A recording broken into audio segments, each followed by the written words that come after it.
Hi there, everyone. My name is Lauren Shehadi. Welcome back to CohnReznick's deeper dive into the business of sports, where strategies from the sports world give us a lens to guide executives in driving value for their own business. We're here with two key members of the CohnReznick team. Thrilled to have you with us, Claudine. The world of sports has increasingly focused on longer-term investments in women's sports, right? Rooted in infrastructure and credibility and sustainable growth rather than short-term returns. Wearing both the advisor hat and investor hat that you do, how does that shape the way you think about pacing growth, deploying capital, and building something that lasts?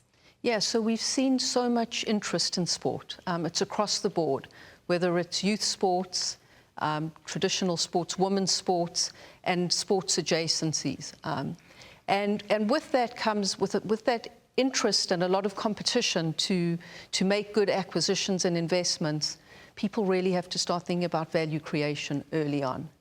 As an investor, you have a certain ROI threshold that you have to meet with your LPs and investors, and value creation is going to be a big piece of that. And with that comes a value creation model.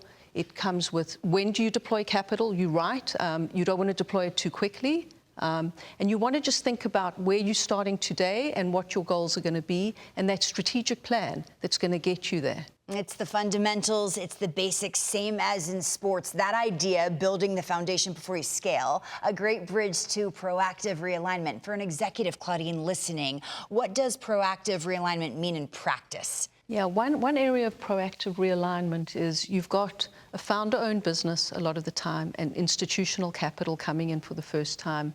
And the owner has been running the business a certain way for many years. The institutional investors, part of the value creation plan, wants to professionalize the business. It's really important that the investor and the owner and the management team are aligned and buy into that strategic plan. Yeah, that's right, Claudine. Where I like to usually start is actually with taking a step back on that day zero, the fundamentals. What made this business great to start with, sure, right? Going What's the secret sauce? Let's document that. Let's write it on the wall. Let's make sure we don't lose that in the core values of the company so that they can go forward and still maintain the customer satisfaction, the employee engagement, all those things that really matter is going to drive the business forward. But once we have that, that's when you can start developing the strategy and the mission. And you can say to yourself, where does this business want to be in 5 years' time? And let's define that, and that's our go-get. So, and once you have that, it's really taking a look at what are we going to focus on though first out of the gate, and having those few strategic priorities that you're aligned on, and making sure that you're chipping away at to really drive the execution is the most critical factor. Okay, so I'm listening to you. It's not a fix, it's a deliberate strategy, right? What do you look for in diligence, Claudine, and how does that integrate with the value creation plan? Yeah, so the pre-closing diligence is incredibly important in identifying any issues that you might have post-closing that you want to start working on early. There are many work streams.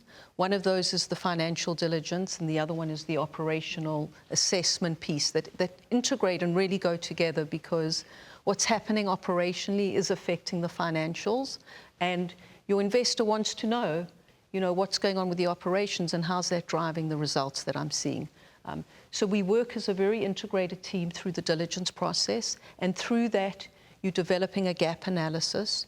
You're looking at areas that you need to prioritize. Ryan spoke about priorities right in the beginning. So it's those 3 priorities. What are we going to do? And the development of the 100-day plan, which becomes the bedrock of that value creation plan on the day of post-closing.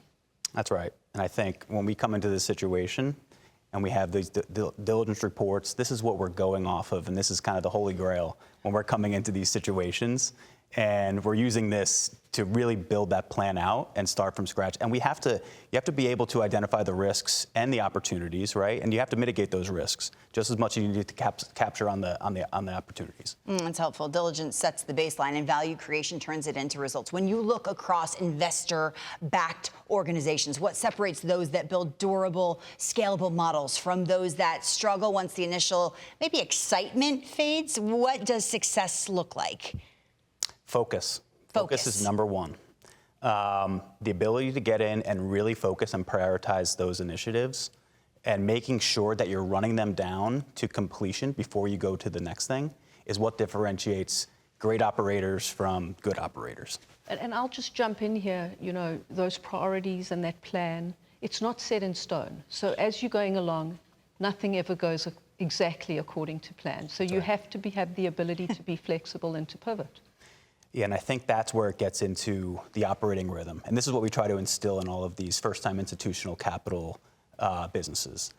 Having that operating rhythm to be able to build it and scale it is so critical to your success. So whether it be your daily flash or your weekly huddles or your monthly leadership team meetings or quarterly board sessions, taking those opportunities to figure out what's working and what's not working, and how do we pivot and adjust in real time. And Claudine said nothing ever goes as planned, and you kind of went like this, like, boy, do I know it. We're adapting, right? Align early, invest with discipline, and execute with focus. That's how momentum becomes enterprise value. That's a wrap on our discussion with Claudine and Ryan. Thank you so much for your time and your insights.